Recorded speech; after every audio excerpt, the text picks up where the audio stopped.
Selamat sore Pak, di sini saya akan menjelaskan Pempros Praktikum Week 4. Yang pertama latihan 1, implementasi dari kode dari modul. Kita disuruh menganalisis kenapa nilai I yang sudah dideklarasikan di sini 100 bisa berubah menjadi 223. Sebelumnya, short integers I sendiri dideklarasikan 100. Kemudian, di sini di kode terdapat pi sama dengan dan I. Eh, Artinya, dalam di kode ini, nilai pi sendiri disimpan di alamat i itu. Sehingga isi si pi adalah alamat i sendiri. Jadi ketika diubah menjadi 223, secara tidak langsung nilai i juga berubah menjadi 223. Dan alamat mereka sama. Kemudian untuk latihan kedua,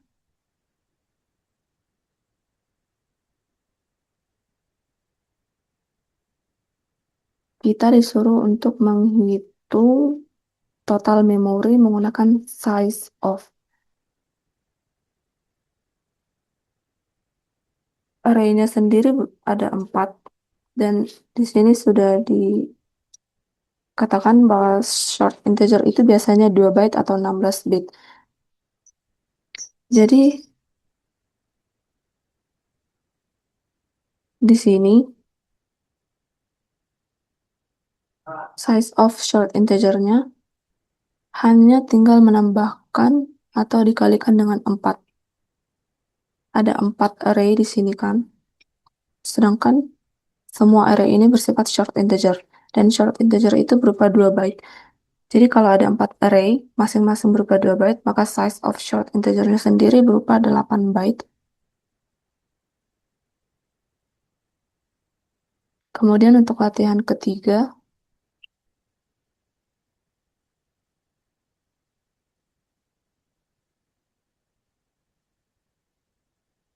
kita hanya perlu memperhatikan selisih antar alamat.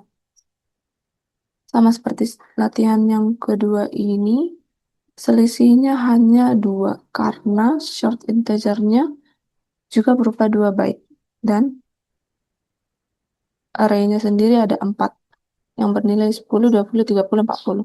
Jadi alamatnya sendiri juga selisih-selisih 2 byte.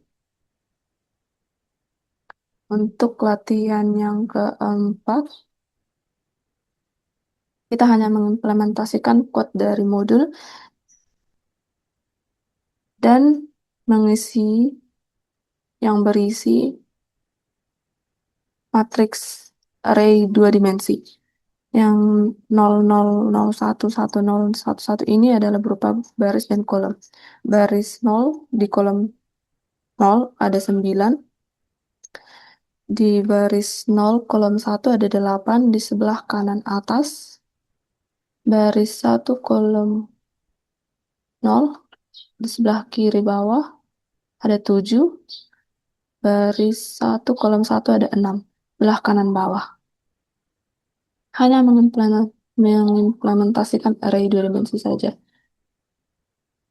Kemudian tugas praktikum, tugas 1,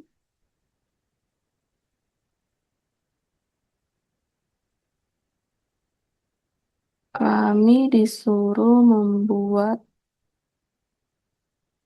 3 array yang masing-masing diisi dengan jumlahnya yang bebas, tapi kami disuruh untuk mengakses array yang tidak ada di sini.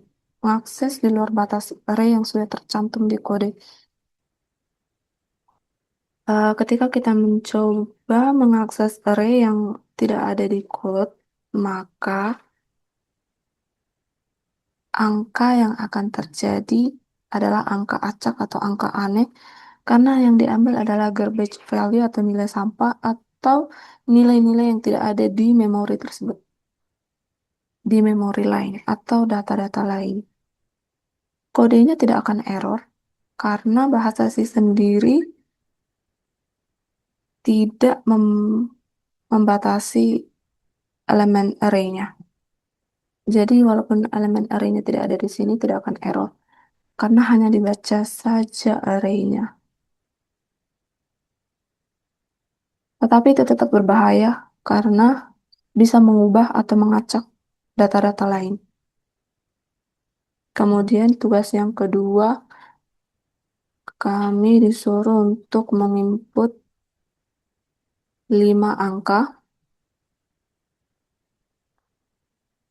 dan berupa persen HD atau short integer.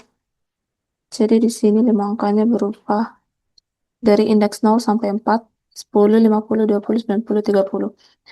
Jadi yang mau dicari di sini adalah nilai maksimumnya, pada indeks keberapa dia nilai maksimumnya, dan alamat memori maksimumnya. Itu dilihat dari sini, Pak.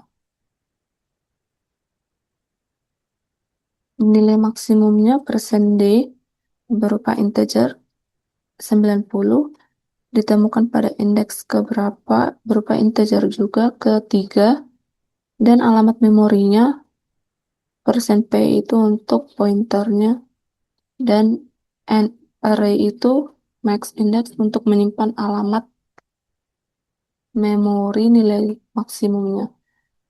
Jadi persen P ini untuk mencari nilai maksimumnya itu di array 390, dan alamat memorinya disimpan di NR array 3. Jadilah alamat memorinya ini, Pak, nilai output yang dihasilkan.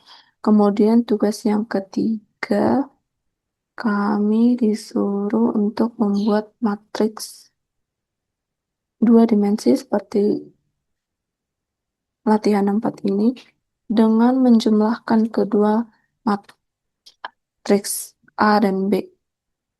Di sini ada 3 matriks, matriks A dan matriks B, kemudian ada matriks hasil. Seperti tadi ini baris dan kolom. Jadi saya menggunakan code ini. Print matriks A, baris dan kolom. Untuk looping I dan J itu berupa persen HD atau berupa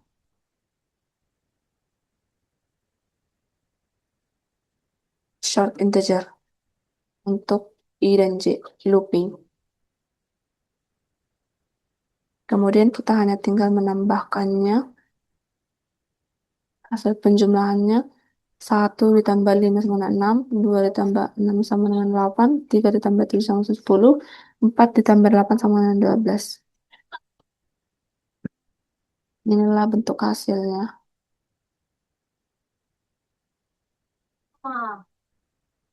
Ini berupa short integer. Short integer. Sekian dari code saya untuk praktikum keempat, Pak. Terima kasih.